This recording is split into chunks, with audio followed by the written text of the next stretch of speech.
Hello বন্ধুরা, আপনারা সকলে কেমন আছেন? কাকুলিস কিচেনে আপনাদের সকলকে স্বাগত জানাই। আর একটা রেসিপি নিয়ে আপনাদের সামনে এসেছি, সেটা হচ্ছে মেথি পরোটা। মেথি শাক নিয়েছি আমি এখানে বেশ খানিকটা। সেই মেথি শাকটা আমি ভালো করে ধুয়ে জল ঝরিয়ে আর টুকরো করে কেটে নিয়েছি, ছোট ছোট করে কেটে নিয়েছি। আর নিয়েছি আটা। এবার আমি আটার মধ্যে দেব সামান্য একটু হলুদ গুঁড়ো, দেব হাফ চামচ মতো নুন, 1 চামচ মতো লঙ্কার গুঁড়ো,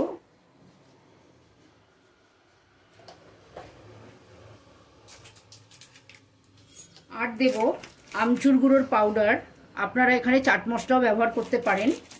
আমি এখানে আমচুরের পাউডারটা ব্যবহার করলাম 1 টেবিল স্পুন মতো।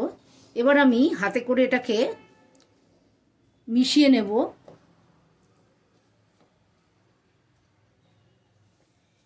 মিশিয়ে নেব। নিয়ে আমি এখান থেকে মেথি শাক এর মধ্যে দেব। আপনারা যতটা মেথি শাক দেওয়া মনে করবেন ততটাই দেবেন।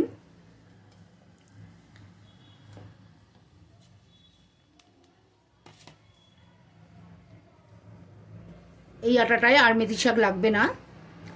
আমি এবার এটা জল দিয়ে ভালো করে মেখে আধ ঘন্টা মতো রেখে দেব। তারপর আমি এটা বানাবো। এটা আধ ঘন্টা মতো মেখে আগের থেকে রেখে দিয়েছিলাম। এবার আমি এটার লেচি কাটছি, একটু বড় বড় করে লেচিটা কাটছি।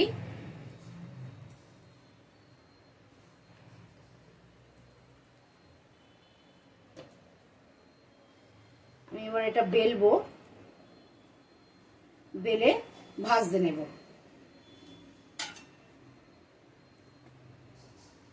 এটা আটা দিয়েই বেলছি।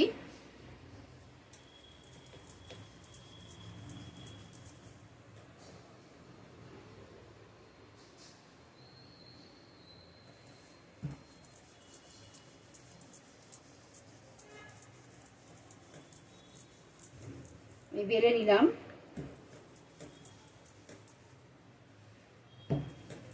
এবার আমি এটা ভাজতে নেব। চাটুটা গরম হয়ে গেছে, আমি চাটুতে দিয়ে দিলাম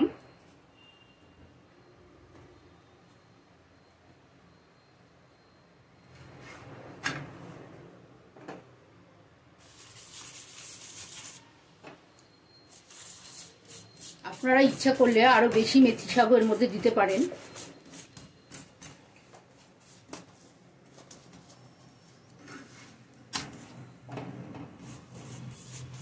আমি খুব সামান্য অল্প অল্প তেল দিয়ে আমি এটা ভাজছি। যত কম তেলে পরোটা ভাজা যায় ততটাই কম তেলে পরোটাটা ভাজবেন।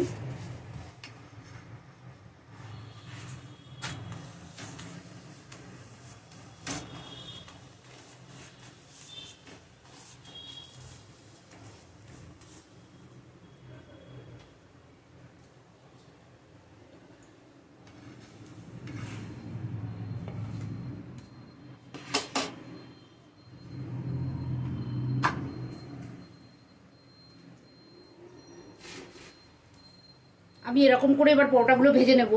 এখানে আমের আচারের সঙ্গে সার্ভ করছি। আপনারা কোনো তরকারি পাতির সঙ্গেও খেতে পারেন, আবার সসের সঙ্গেও খেতে পারেন, আচারের সঙ্গেও খেতে পারেন।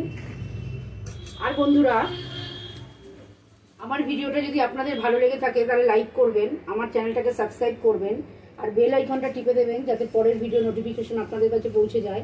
আর অবশ্যই রেসিপিটা বানিয়ে আমাকে কমেন্ট সেকশনে জানাবেন কেমন লাগলো। নমস্কার।